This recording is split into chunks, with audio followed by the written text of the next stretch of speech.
Cleopatra, Queen of Egypt, the most famous woman in history. We know her as the legendary lover who used power and beauty to seduce two of Rome's greatest leaders, Julius Caesar and Mark Antony. But there was a darker side to this legend, the forgotten story of a cold-hearted killer. At the behest of Cleopatra, Mark Antony had her sister dragged from the temple of Artemis, and there the young Arsinoe was put to death.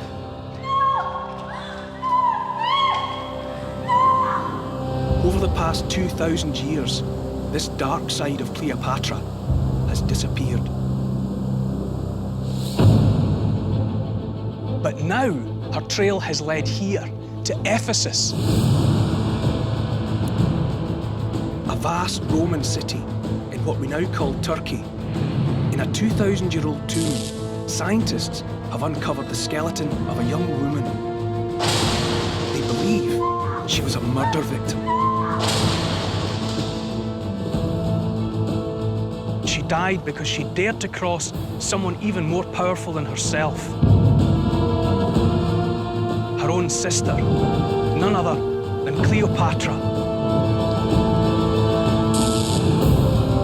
Could this skeleton be the first forensic evidence of Cleopatra's story? This is a story of power, lust, and sibling rivalry that takes us on a journey to two of the great wonders of the ancient world. What's inside this tomb reveals Cleopatra as you've never seen her before.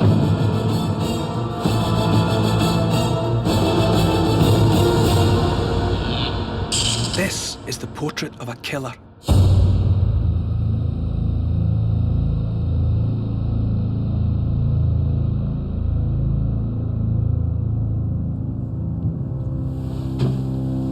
Our journey starts here, in Turkey.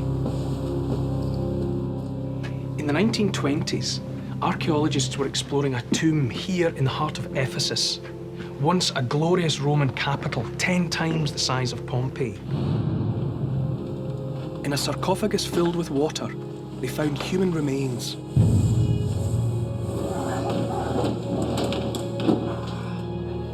The skeleton was small, with thin bones and a slight frame. They appeared to be the remains of a young woman. But the custom here was to bury the dead outside the city walls. In 500 years, there had only been 4 exceptions, and all of those were men of great importance. So who was she? And what was she doing here? The archaeologists had no idea who they'd found, or her importance, and they resealed the sarcophagus.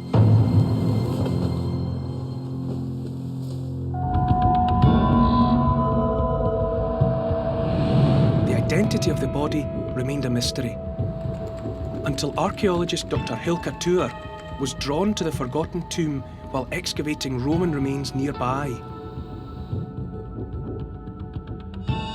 In the 20 years she'd worked at Ephesus, she'd never seen anything like it. A mysterious octagonal tomb on the most important street in the city, the Street of the Heroes.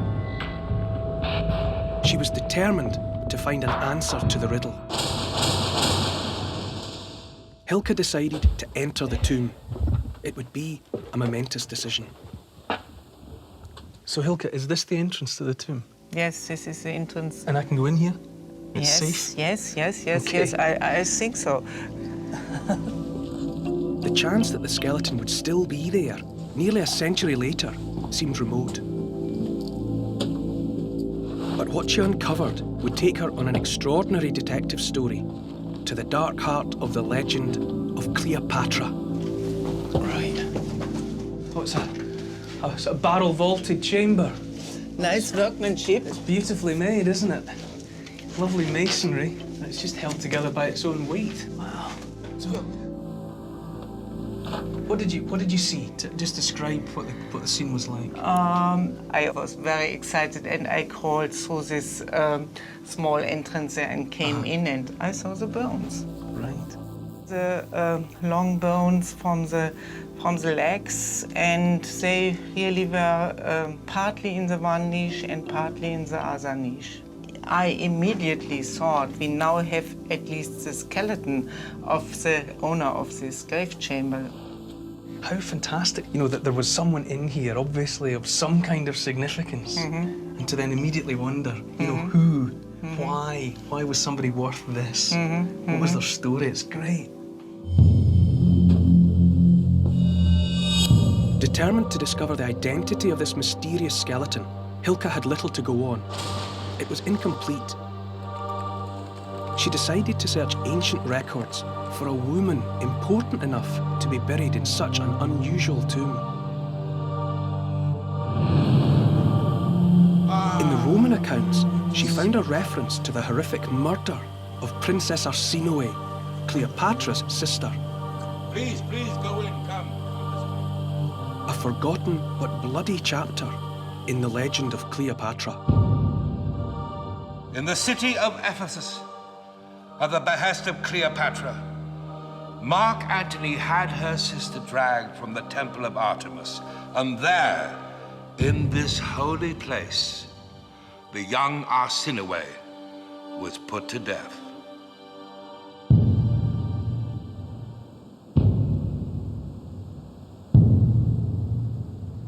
These words, by Roman historian Cassius Dio, describing the murder of Cleopatra's sister, were written 300 years after the event. So was it just a legend, or the truth? If Cassius Dio was right, and if Hilke had indeed stumbled on the bones of Arsinoe, then this was a huge find. The first ever remains of anyone from Cleopatra's family, proof not only of a shocking murder, but also the first forensic evidence that Cleopatra was a ruthless killer.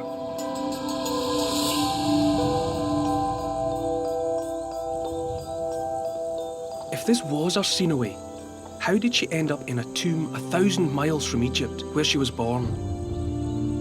To find the answers, I need to cross the Mediterranean to Cleopatra's homeland.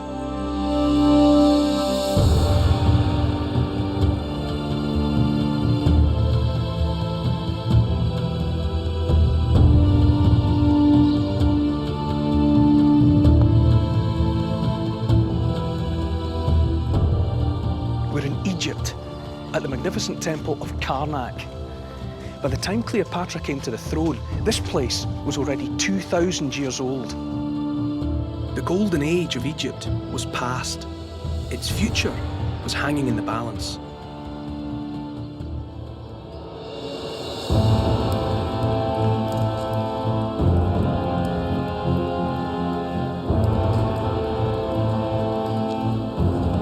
In 51 BC, Cleopatra's father died.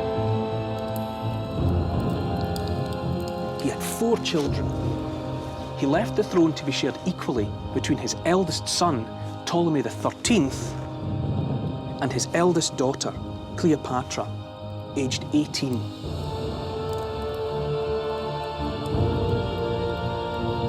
Also, and in the custom of Egyptian royal families, both rulers, brother and sister, were to be married to each other.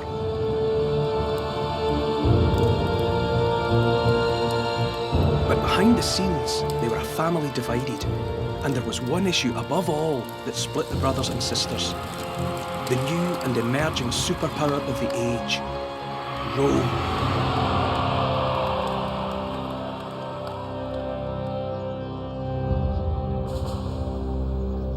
The Roman Empire was expanding across the Middle East, and for the first time, Roman troops had established a foothold in Egypt. So the ruling dynasty here had a big decision to make. Should they try and resist or make some kind of alliance with Rome? Both strategies involved a sizable risk. By siding with the Romans, they might provoke open rebellion in Egypt. But resisting the Romans could involve going to war with the most powerful military machine on earth.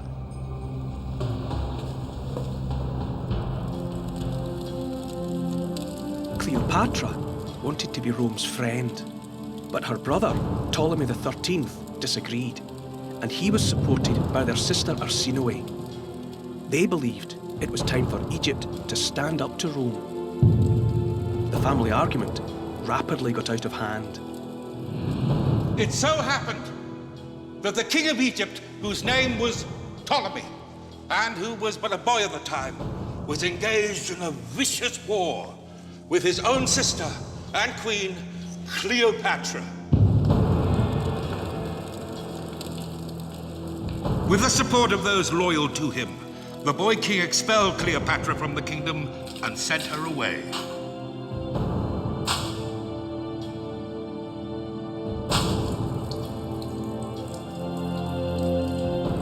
Cleopatra was banished from the Egyptian capital, Alexandria. She found herself in exile. But Cleopatra wasn't finished yet. There was one sure way to get back at Ptolemy, and that was with the help of Rome. Cleopatra was her father's daughter, and he was a friend of Julius Caesar. He had written in the royal will that if there was conflict over the succession, Rome should be the impartial judge.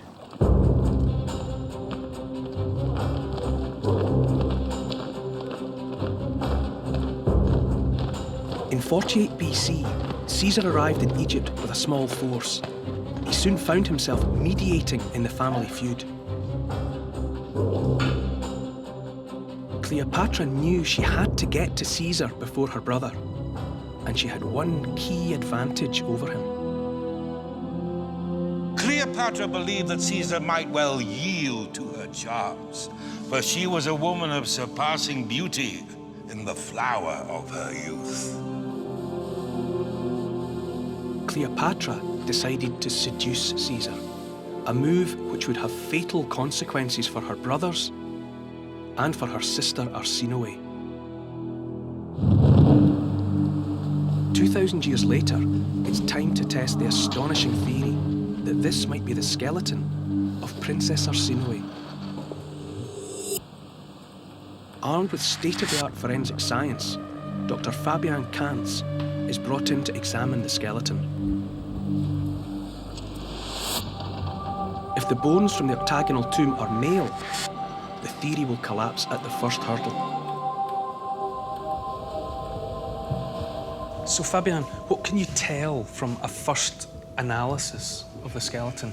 From the first analysis, I think, or I'm sure that it was a female. I can show you for comparison from other skeletons. Two pelvics, one from a male and one from a female. Oh, right. Well, you can, there's clearly, that's a much bigger space there, isn't it? And so the female pelvis is basically got room for a baby. Yeah. Right. And if you take the pelvic bone from the skeleton from the octagon, you can see it's a wide angle. And so it, from the morphological point of view, it must have been a female. Okay, so it's a woman. But can Fabian discover anything else from the bones? The next, after the sex, what you try to establish is the age at death. And in this case, you can see on the long bones that they are still not completely grown because the epiphysis and the diaphysis are not fused together. So the bones start out in pieces and then gradually grow together and become one? They grow in this gap. I show it to you with a fully developed adult skeleton where even this gap is completely gone. Yeah, that's quite clear, isn't it? Yeah. So this skeleton here is female, and how young? I would say between 15 and 17, maybe 18. So just a youngster.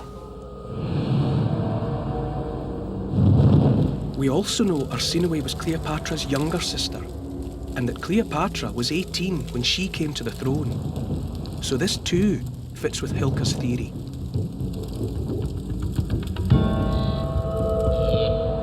So the bones are the right age and sex to be Arsinoe.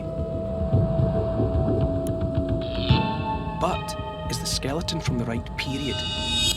Next, Fabian carbon dates the bones. The tests show this is a body from the period between 200 BC and 20 BC.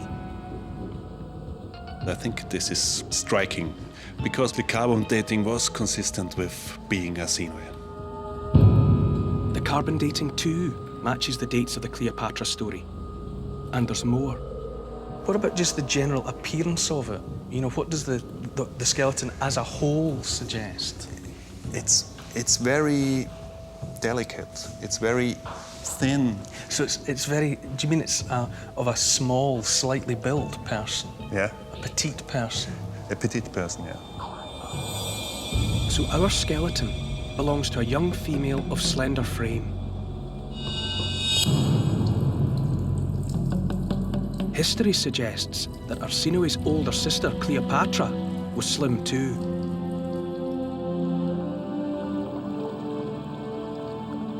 Famously, she used her size to smuggle herself back from exile into the royal palace. Here's what the Roman writer Plutarch has to say. Cleopatra sailed into Alexandria in a little skiff and landed close to the palace just as it was getting dark, and she was able to enter undetected. She rolled herself up in a bed sack tied with a thick cord and had it carried indoors to Caesar.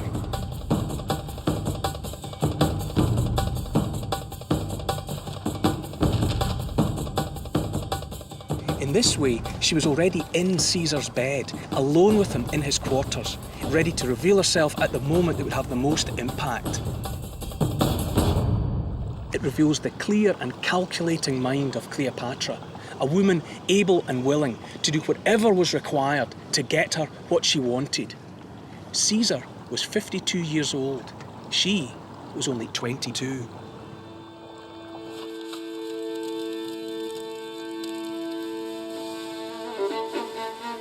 The story of Cleopatra's seduction of Caesar is at the heart of her romantic legend, but it was also a calculated act of betrayal.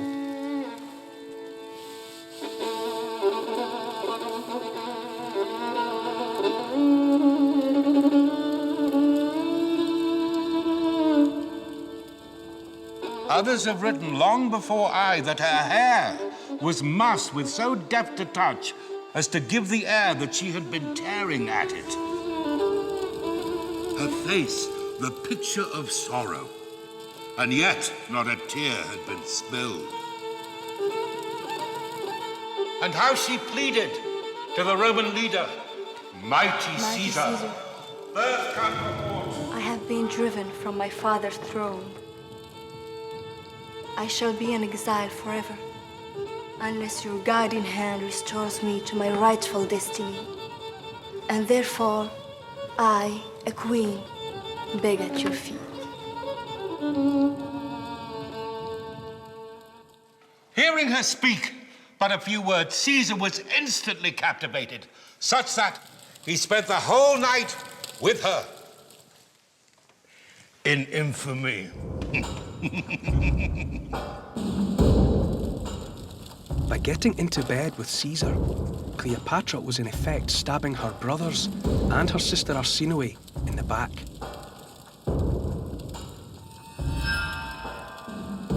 Not expecting to see his sister within the palace, the boy king was filled with wrath.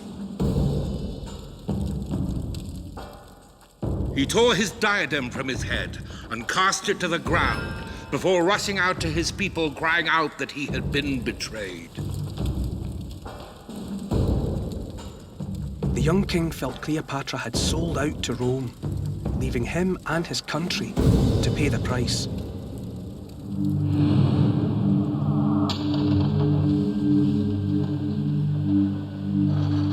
In modern-day Ephesus, Fabian is still working with an incomplete skeleton. Last summer, he decided to go back into the tomb with a slim hope of finding new evidence. He struck lucky.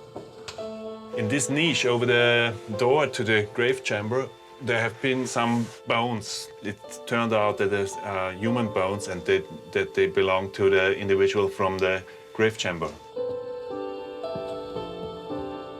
The chance to find additional bones in this grave was nearly nothing, I think. It was a great day.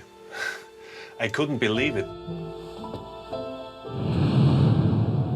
So now the skeleton is nearly complete. But there's one big problem. The most important part of the skeleton remains missing. The skull. Well, here at least, our modern-day archaeologist, Hilka Tuur, found an answer in the archives. In the 1920s, the skull had been taken from Turkey back to Germany. It was lost in the chaos of the Second World War. But before its disappearance, an archaeologist had recorded its dimensions. Cryptically, he revealed another clue as to the identity of the occupant of the tomb. The skull, long and with a low forehead, reminded him of others he'd seen in Egypt.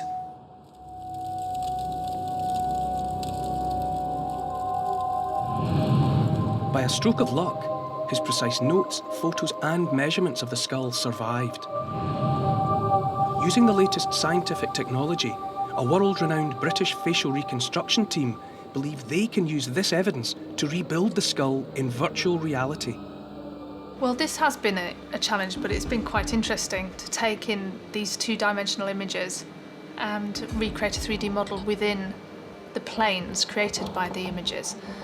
And we can take a template skull of a similar age, sex and ethnicity into the space and then alter that to fit the morphology, the shape that you can see of the skull on the images. So what might the 3D reconstruction reveal about the identity of its owner?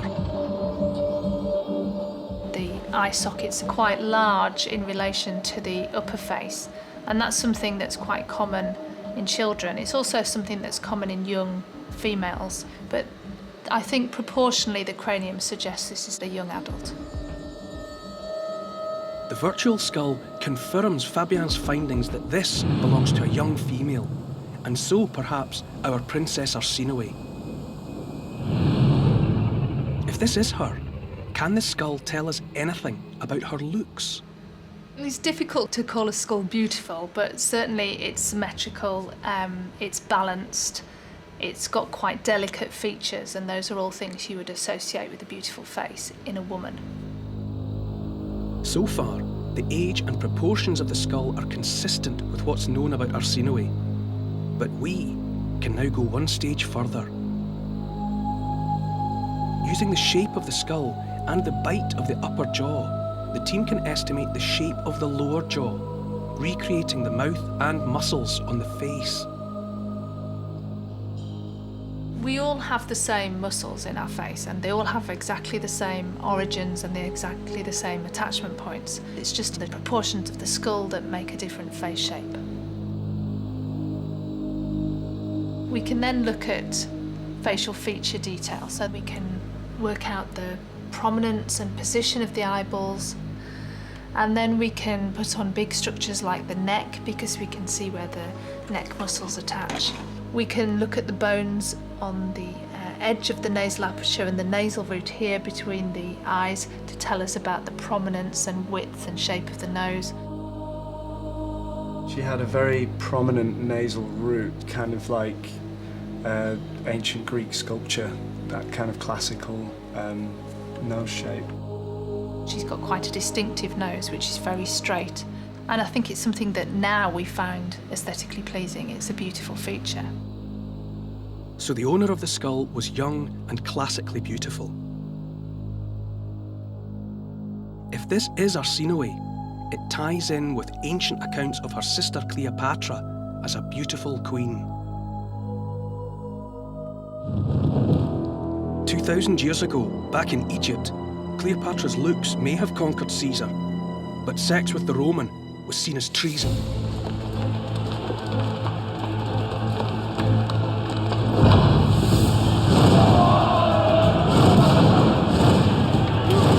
Troops loyal to her brother and sister took up arms and besieged the palace in which Caesar had made his headquarters.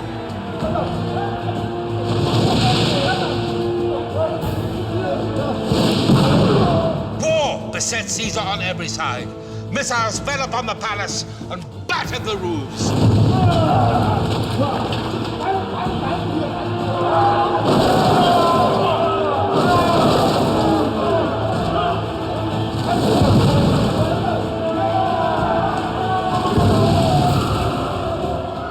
To prevent Arsinoe and her brother, the rightful king, leading a loyalist uprising, Caesar took them both hostage.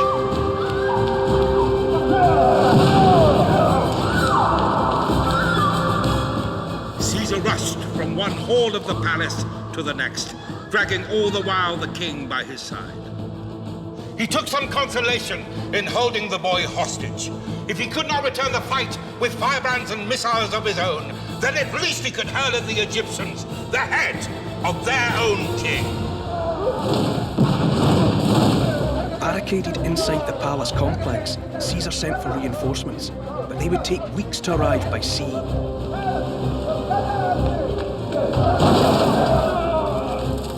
Caesar and Cleopatra took desperate measures. To draw the Egyptians away from the palace, the Roman general set fire to the ships in the harbour. Consumed by fire, they sank without trace. The flames, in turn, set fire to the city.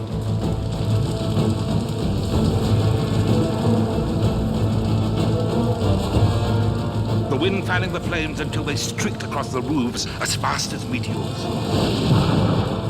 This inferno drew the Egyptians away from the palace as they rushed to rescue the city. Caesar did not waste a moment. Seizing the opportunity, Caesar led his bodyguard to the mouth of the harbour.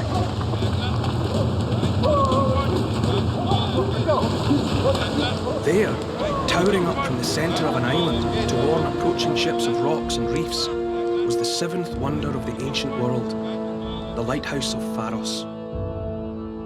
The lighthouse of Pharos. Caesar described it, soaring in height, a work of unimaginable construction.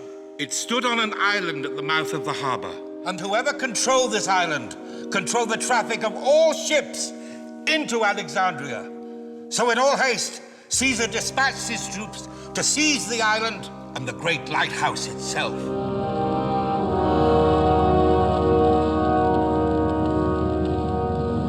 The 300-foot lighthouse had a distinctive 8-sided tower. From the top, sentries could see for 30 miles out to sea. Workmen stoked giant braziers to keep the lighthouse torch burning. It was an emblem of Cleopatra's family and was about to take centre stage in an epic chapter of this story.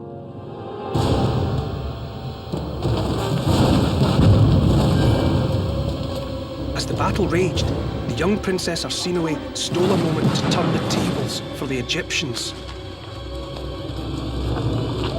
She made a daring escape from the palace.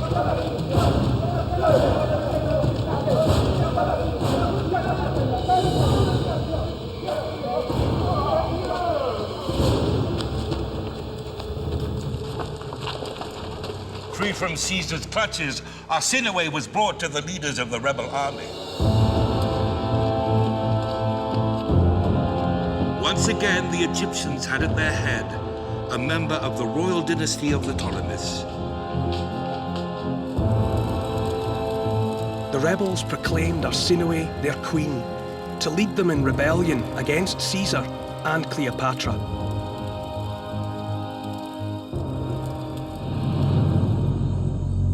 Back in Ephesus, Hilka and her team are searching for further clues to link their mysterious skeleton with Egypt over 1,000 miles away. Their investigation turns to the tomb itself.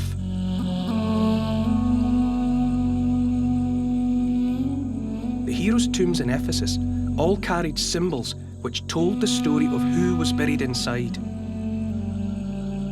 2,000 years ago, everyone would have known who they were. Today, we have to decipher our tomb like a secret code. Only the burial chamber and its octagonal base remain intact.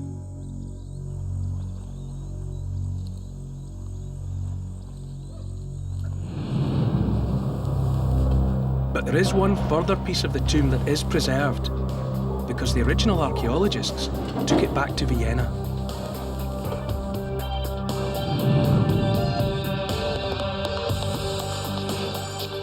Nearly 20 feet high, it's still only a third of the height of the whole building. It reveals a vital clue about the tomb's owner. These pieces have been found right beside the octagon. It must have been something like a torch, probably, where you can put up a light in the top of this little column. So it looks like a bundle of papyrus leaves, you know, from Egypt. As an image, as the type of this column, everyone would recognize at once papyrus bundle and Egypt. So the stone imagery strongly suggests the tomb's owner was Egyptian. But to decode the building in full, the team would have to rebuild the whole thing. It survives only as 170 scattered stones. Austrian archaeologists and colleagues of Hilke have painstakingly been piecing together fragments of the tomb. They've scoured the site for those fragments, hoping one day to put it all together again like pieces of a giant jigsaw. A team of engineers is brought in to scan each and every stone into a computer and rebuild the tomb in virtual space. This is just kind of a heap of stones right here. It's kind of a virtual stone yard. We have plenty of objects looking quite similar, and we have to figure out where they could belong to. Then the scanning reveals another clue invisible to the naked eye, a tiny diagram that gives away the shape of the tomb. This potentially is a drawing of the base, the columns and the roof on top of it. Nobody knew about this drawing up to this summer. Armed with clues like this, the tomb begins to take shape, and we can now see what it would have looked like 2,000 years ago.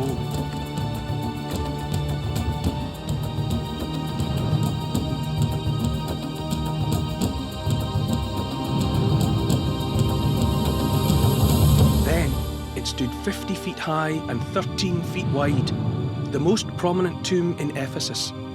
And most important of all, it had 8 sides. Hilke searches in vain for tombs from this period with the same peculiar octagonal shape. Once again, she turns to the story of Cleopatra and her sister Arsinoe and uncovers the story of the battle for the Pharos lighthouse. Hilke is immediately struck by the 8-sided tomb's resemblance to the lighthouse.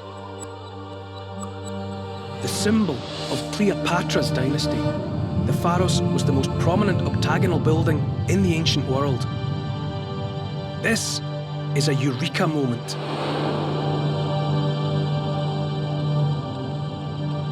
The Pharos lighthouse and the destiny of Arsinoe were about to become inextricably linked.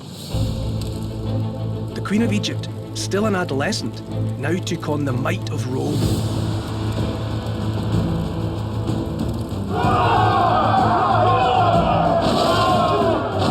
With Caesar pinned down on the island of Pharos, her troops launched a surprise attack, catching him completely off guard.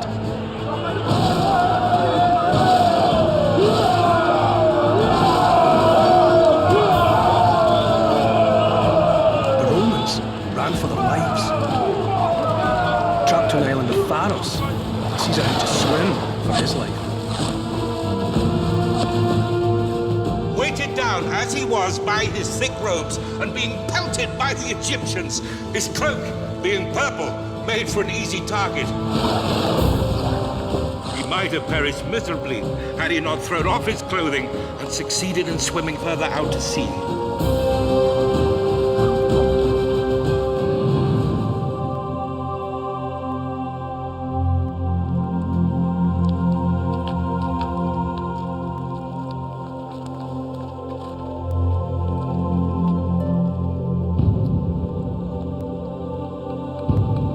Caesar barely escaped with his life and staggered back to Cleopatra at the palace. The hero of Rome had been defeated by Arsinoe, barely a teenager. The Pharos lighthouse now became a symbol of her famous victory.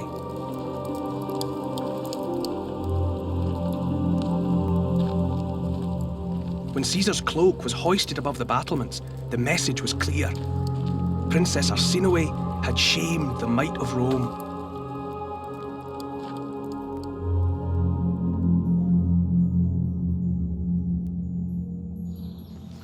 There was an incredible moment when it looked like there might be the start of a new dynasty. If things had continued along this path, a path Arsinoe might reasonably have hoped for, we would now remember the legend of Queen Arsinoe, not Cleopatra. But the alternative future didn't last long. The rebels began to argue among themselves. Caesar used the breathing space to bring in reinforcements from Syria. He launched a counterattack. Caesar had promised to restore his lover to the throne, and now he was to honour his word. The young Ptolemy was pursued by Roman troops, and, weighed down by his gold armour, he was drowned, trying to escape across the Nile. Cleopatra's first rival for the throne had been dispatched without her having to lift a finger. Caesar had done the work for her.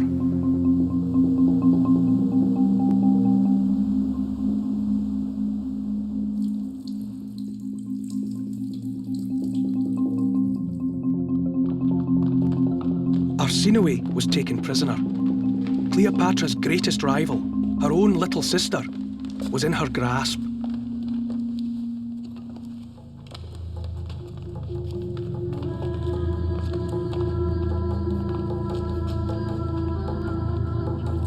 Caesar was victorious, but he didn't take over Egypt. He placed Cleopatra, in whose name he'd fought the war, back on the throne. By tradition, she was to marry her last surviving younger brother. He was around 12 years old.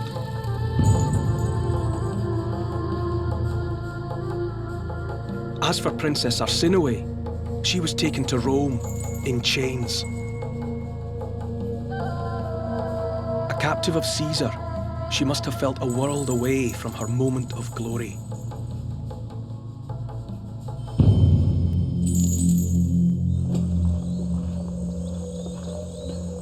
In 46 BC, Caesar celebrated his Egyptian triumph in Rome.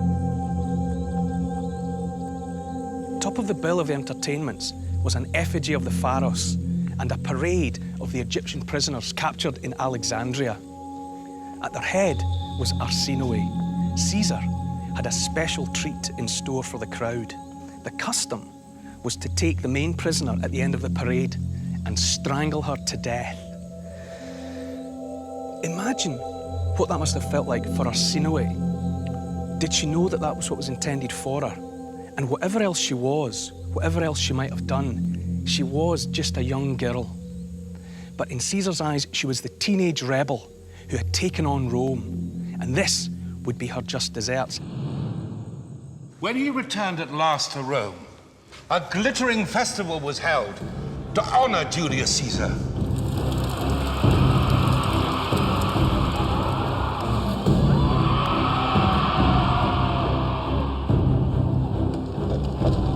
Arsinoe was to be paraded along with the other captives.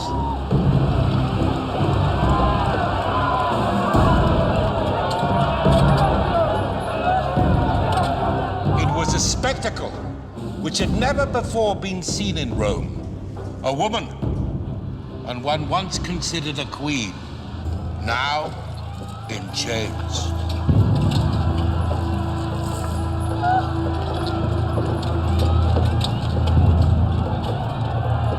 Behind her, Caesar paraded a burning effigy of the lighthouse of Pharos. Once the embodiment of her greatest victory, it was now a symbol of her humiliation.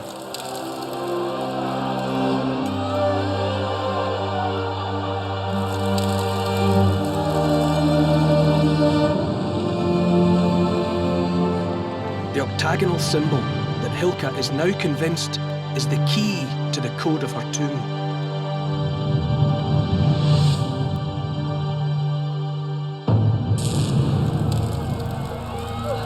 To the onlookers, Arsinoe looked more like a child than a rebel leader. execute barbarians was one thing, but to strangle a young princess as a circus act was quite another. The triumphs delighted the spectators, but the sight of Arsinoe, led out amongst the captives, displeased them exceedingly.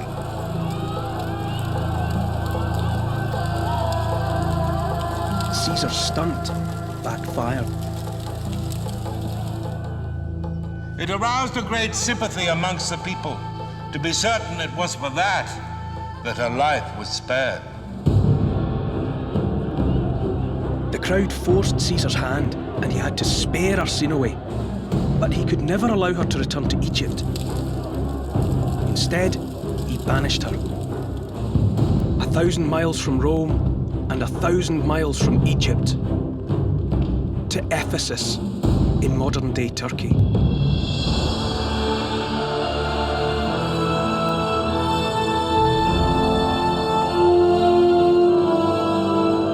Ephesus was a vast imperial capital, Rome's gateway to Asia.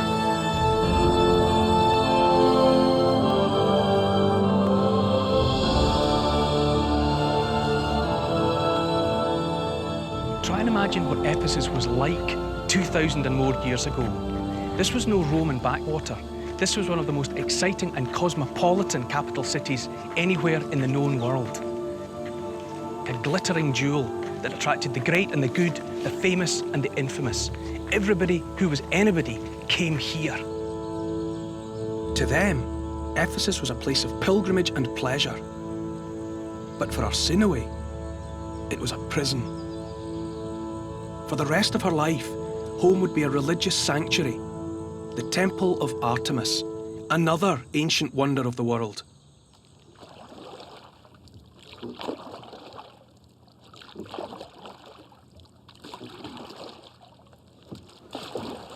In ancient times, the building was visible from miles out to sea, even at night.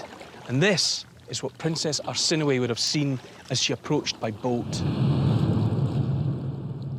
She was just a teenage girl, but she knew that she would be spending the rest of her life here in the care of eunuch priests, and that she would never see Alexandria again.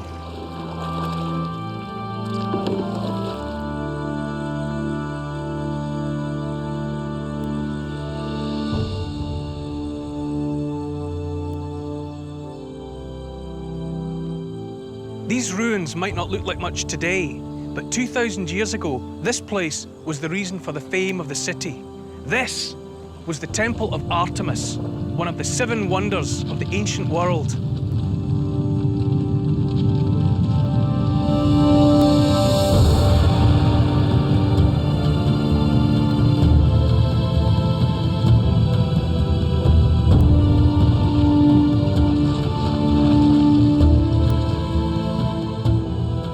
The Roman historian Pliny tells us that the temple alone was 425 feet long, 225 feet wide, with 127 columns, each 60 feet high, supporting a massive roof.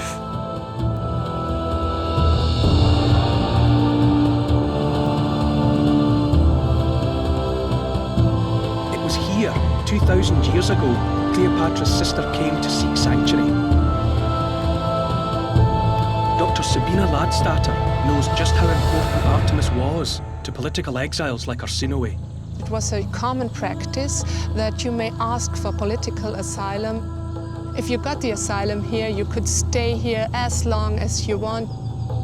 People lived here for years, for decades, and they were safe because the Artemision had its own administration and had its own jurisdiction. So nobody was allowed to interfere in the Artemision.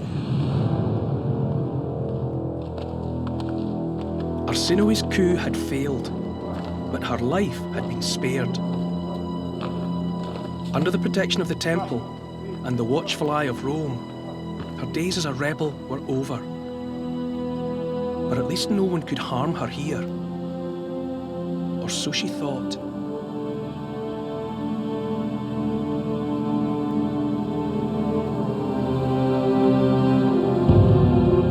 Just 2 years later, in March 44 BC, the man who had spared her life, Julius Caesar, was stabbed to death. With Caesar dead, Arsinoe's future was thrown into jeopardy. For Cleopatra, there was no one left to curb her ambition to be sole Queen of Egypt, even at the cost of her own family. With Caesar gone, what would she do? The bloody answer came within weeks. She had her husband, co-ruler and last little brother, murdered.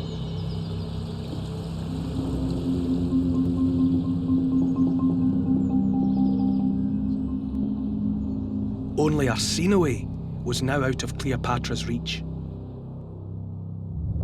Then the Roman Empire in the east got a new governor.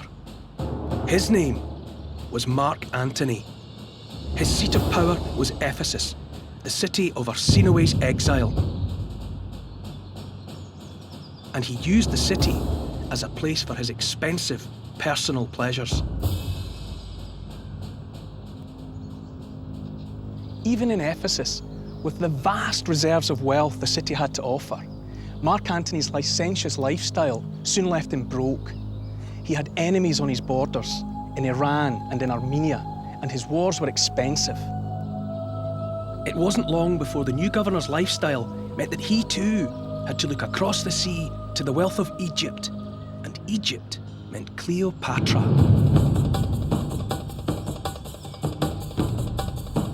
Antony summoned her to Tarsus in modern-day Turkey, but Cleopatra played hard to get. If she did come, it would be on her terms. She was older now and more savvy. She had received several letters from Antony. Still, she refused to come. Then, as if in mockery of them, she sailed to Tarsus to meet him. The people poured from the towns to catch but a glimpse of her. The throng streamed away till at last, just Antony was left seated alone on his chair. She herself lay under a canopy of golden cloth, adorned like Venus, while beautiful boys stood either side of her in adoration of their queen.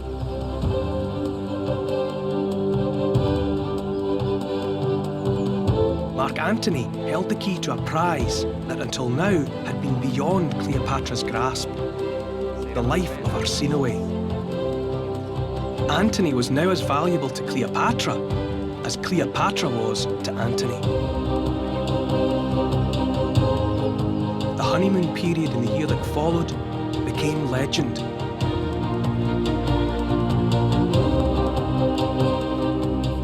Every day they would hold even more lavish feasts for one another.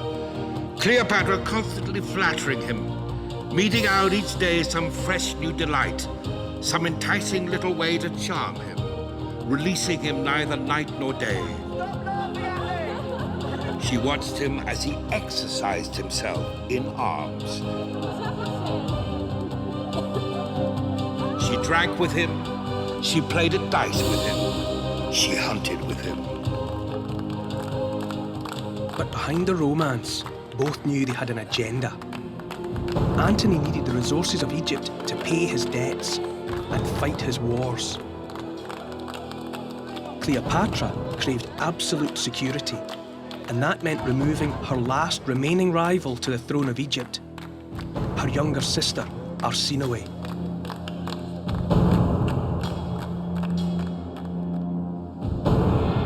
But at the Temple of Artemis, under the care of priests, the princess was surely no longer a threat to anybody, least of all Cleopatra.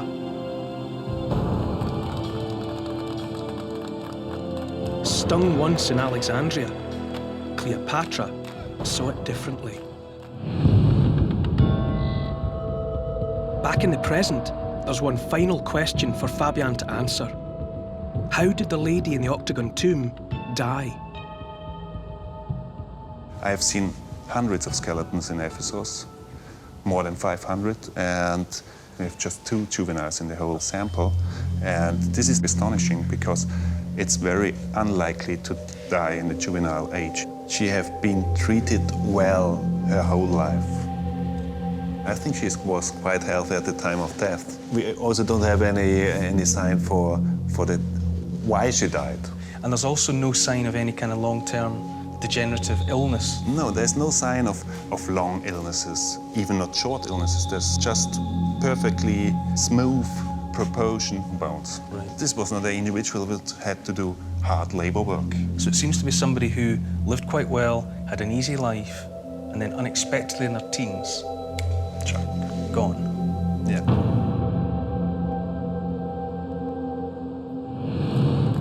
The Roman sources were in no doubt. Arsinoe died a sudden death, and they knew who was responsible.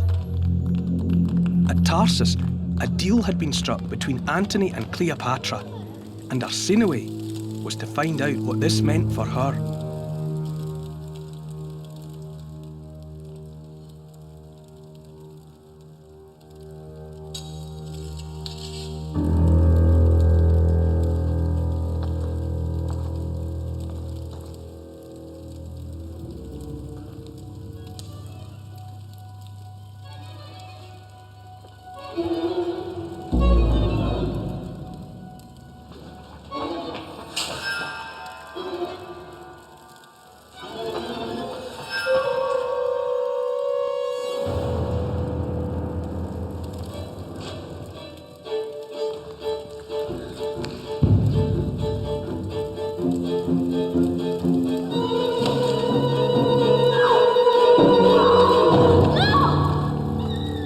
City of Ephesus, at the behest of Cleopatra, Mark Antony had her sister dragged from the temple of Artemis, and there, in this holy place, the young Arsinoe was put to death. It was not only a shock in Ephesus, it was a shock in Rome and everywhere, you know. It was unbelievable that somebody interferes in a sanctuary, and especially in the Artemision of Ephesus. It was the biggest crime in this period.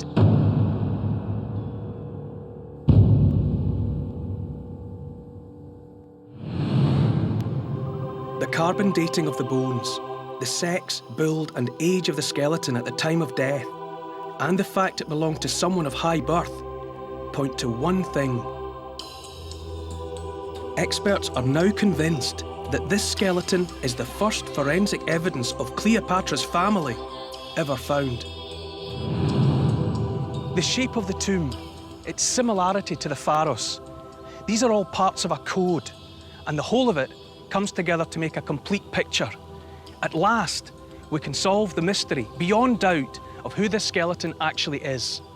None other than Cleopatra's sister, Arsinoe, Egyptian rebel, Queen of Egypt, murdered on the sacred ground of the Holy Temple of Artemis by Mark Antony on the orders of his lover.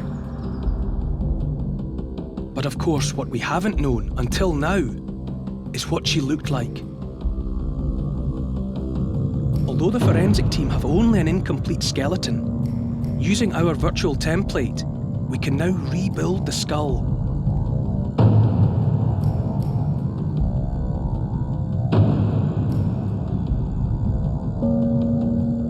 Hilke and Fabien thought the skull was lost forever, so I'm dying to see how they'll react. I know you've been looking for the skull for a long time. And we don't have the real thing, but we've got the next best thing, which is a very exact replica. Cool. Super. And this is where it should be. May we touch it? Yeah, of course. It's Of course. No, it's cool. This is really cool, yeah. Brilliant. Perfect. It's really like looking in her face. Yeah. Yeah. But this is quite another thing, to have the skull of her in your hands. Yeah. This is a really enormous, big feeling. Wow. Well, it was worth bringing then. Driving away home? Yeah. Yes. Super. The forensic team are convinced they've proved beyond doubt that these are the bones of Princess Arsinoe. But rebuilding the skull has unlocked an incredible secret about her ancestry. Until recently, Cleopatra's dynasty was thought to be Greek, European, Caucasian. But some scholars now believe Cleopatra and her siblings had African blood. Could the answer be in this skull?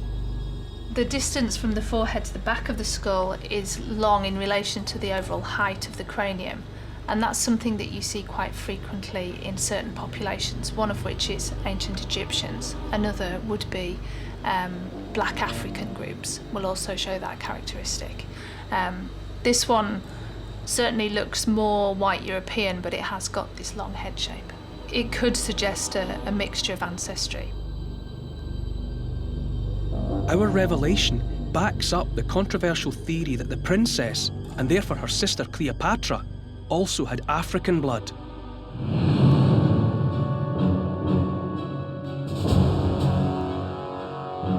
"11 years after Arsinoe's death, Antony and Cleopatra made a bid to take over the Roman Empire, but their forces were annihilated. The ruthless queen, who had dispatched her own brothers and ordered the murder of her sister Arsinoe, was now left with no option but to kill herself.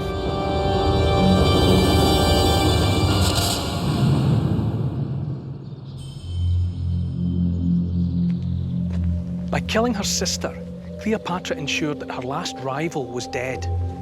But she also ensured that there would be no more descendants of her father's line to do battle with Rome. Cleopatra thought she could use the Roman Empire, first in Julius Caesar, then in Mark Antony, to keep her on the throne. But she was wrong.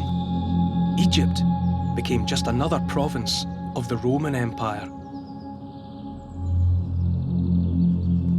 Although Cleopatra succeeded in murdering Arsinoe, she couldn't erase her entirely from history. So only one last question remains. What did she look like? Now that we've remade the skull of the lady from the octagon, we can finally rebuild her face. Lost for 2,000 years, this computer-generated image shows what she would have looked like.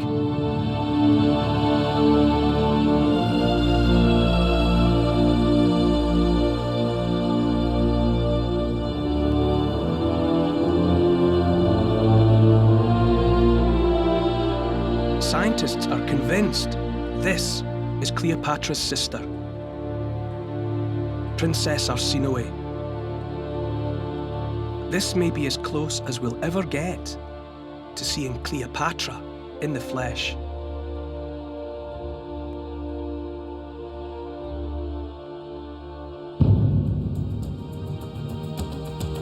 The picture it paints is a very different one from the romantic legend. Not just a cunning politician, a beautiful queen, or an amorous seductress. This is the portrait of a killer.